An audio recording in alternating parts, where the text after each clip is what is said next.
أشرقت نفسي بنور من فؤادي. نحمده ونصلي علی رسولہ الکریم، اما بعد. سامعین محترم، آج کے درس میں آپ کو ایک ایسی رات سے متعلق بتلانا ہے کہ جس رات، ایک رات کی عبادت ہماری پوری زندگی کی عبادت سے کہیں بہتر ہے. آپ سوچ رہے ہوں گے کہ وہ کون سی ایسی رات ہے؟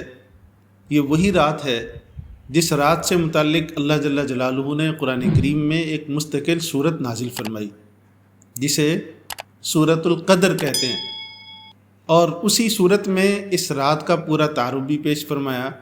اللہ جل جلالہ ارشاد فرماتے ہیں لیلۃ القدر خیر من الف شہر.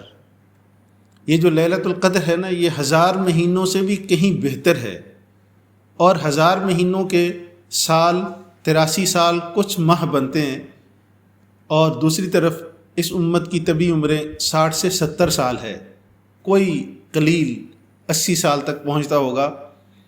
تو اس لیے میں نے شروع کے اندر عرض کیا کہ اس ایک رات کی عبادت ہماری پوری زندگی کی عبادت سے کہیں بہتر ہے، اس لیے کہ 80 سال کی ہمیں اگر زندگی مل جائے تو یقیناً اس میں عبادت 80 سال کی نہیں ہو سکتی، اس لیے کہ اس میں 15 سال تو آپ کی نابالغی کے نکل گئے، اور پھر جوانی یعنی جنون کا زمانہ آتا ہے، اور اس میں بھی 10-15 سال گزر جاتے ہیں. جب آنکھ کھلتی ہے تو پیچھے 40-45 سال رہتے ہیں. اور یہاں قرآن کریم فرما رہے ہیں، بتلا رہا ہے کہ اس ایک رات کی عبادت وہ 83 سال سے بھی کہیں بہتر ہے. کتنی بہتر ہے؟ 10 گنا، 20 گنا، 100 گنا، وہ اللہ جل جلالہ نے بیان نہیں فرمایا. تو اس لیے یہ جو لیلۃ القدر ہے، جسے شب قدر بھی کہا جاتا ہے، یہ بڑی قابل قدر رات ہے، بڑی عظمت والی رات ہے. اور اس کو حاصل کیسے کیا جا سکتا ہے؟ لوگ پوچھتے ہیں نشانیاں کیا ہوں گی، لیلۃ القدر اس دفعہ کون سی رات بنے گی؟ میں آپ کو بڑا آسان سا فارمولہ بتانے جا رہا ہوں. آپ یقیناً لیلۃ القدر کو پالیں گے، شب قدر کو پالیں گے. وہ کس طرح کہ آقا کریم صلی اللہ علیہ وآلہ وسلم نے ارشاد فرمایا، جو بخاری شریف میں موجود ہے، کہ اس لیلۃ القدر کو آخری عشرہ کی طاق راتوں میں تلاش کرو. اور آخری عشرہ کی طاق راتیں کتنی بنے گی؟ 5. تو 5 راتیں، طاق راتیں، ان میں ایک لیلۃ القدر ہے. آپ اگر 5 راتوں کو زندہ کر لیں، 5 راتوں میں عبادت کر لیں، تو آپ کو یقیناً یہ لیلۃ القدر نصیب ہو جائے گی. کتنا آسان فارمولہ ہے. اب کہیں گے 5 راتیں کون جاگے گا؟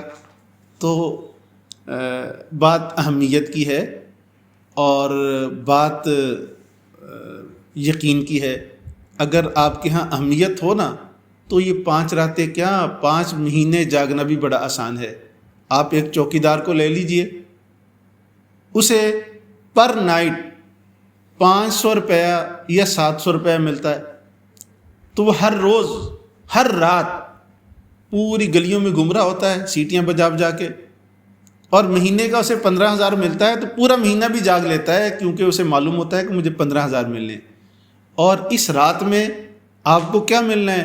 ساری زندگی کی جو عبادت ایک طرف ہے، اور اس ایک رات میں اس سے کہیں بڑھ کر اجر ملنے جا رہا ہے. تو کیا ہم یہ 5 راتیں زندہ نہیں کر سکتے؟ ایک تو گزر گئی، پیچھے 4 باقی ہیں. آپ ان کو زندہ کریں، اور زندہ کرنے کا مطلب یہ ہے کہ اس رات میں آپ کوئی نہ کوئی نیک عمل، کسی نہ کسی نیک عمل میں مصروف رہیں. اما عائشہ رضی اللہ تعالیٰ عنہ نے جناب نبی کریم صلی اللہ علیہ وآلہ وسلم سے پوچھا تھا کہ یا رسول اللہ، اگر مجھے یہ لیلۃ القدر نصیب ہو جائے تو اس وقت کیا پڑھوں، کیا مانگوں؟ آقا کریم صلی اللہ علیہ وآلہ وسلم نے انہیں ایک دعا بتلائی تھی کہ آپ یہ پڑھ لینا. وہ دعا یہ ہے، اللہم انک عفو تحب العفو فاعف عنی. اے اللہ، آپ بڑے درگزر کرنے والے ہیں، درگزر کو پسند کرتے ہیں، مجھ سے درگزر فرما دیجئے. تو یہ دعا اس رات میں آپ کثرت سے پڑھتے رہیں.